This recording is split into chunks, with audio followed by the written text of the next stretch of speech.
Hey, man, Like, who are these people? Yeah. Exactly. So And why aren't you doing anything about them? Yes. They don't get the system that we're in. I mean, our hands are tied. Like, you tried to do something against illegal immigration. Did you guys see how many police were at that pickets that we had? We had like hundreds of police. But if you ask them to go just down the road, Point Road, where there's drug hubs, they won't go. That They building. say, we can't go there. One of the cops confided in us and was like, you know what, we can't go because when we arrest these Nigerians, a politician will call and say blah, blah, blah, blah, you know? And, you know, it's so bad that politicians even know whose drugs these belong to. That's how bad it is.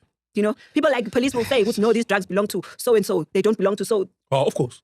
Remember when 500 guys, South Africans have allowed so much going on and they were quiet. We're not quiet. Have that empathy. I think, especially me, I'm born empathetic. But You have emotions, Jacinta. I'm a Cancerian. Oh, me too. Yeah, so no wonder. So how do you do that? Oh, girl, no wonder. Because I had to redirect my empathy. Okay. So it took a lot of me to actually redirect my empathy. So when you see and they made it easier for me, these foreigners. They started swearing at me and I started seeing their true character. Okay. You know, this facade of being like good people, nice people, just like went away. Because I was like, you know, if you are here swearing at me because I'm trying to fight my government that you couldn't do in your country, then you're a problem. You know what I mean? Because it means you are angry that I'm doing something you couldn't.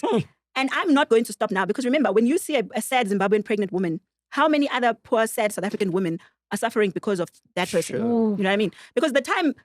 Trust me, when you start seeing videos of South African women giving birth on the floor in human rights commission. Didn't you see when Trump got into office with Elon Musk and they were checking where all the government money goes to America? Yes. They showed that they send it to all these different countries to push their narratives like LGBT. Yeah, we have LGBTQ. We're the clinic, you know. Yes, we are guinea pigs, like proper in our country. That's why we've got like all these people coming from all over the world to access free healthcare. I mean, someone told me who's in healthcare that some guy left Egypt because you know how strict Egypt is when it comes to, and they wanted to come to South Africa to get their sex change before they can go back. Because I mean, we're a banana republic. Anyone can Not come. Turkey. They don't go to Turkey. No, Very close to Egypt.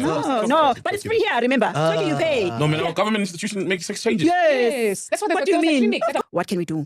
And then now these kids are sitting at home, right? Because the government's saying we've placed you, and the parents are like, we can't afford. They used to give us transport, they're not giving us transport anymore. So we're sitting at home every day. I think then I was like, no, we're gonna go back. We're gonna march every day until they take these kids. I went on the second day when we were there.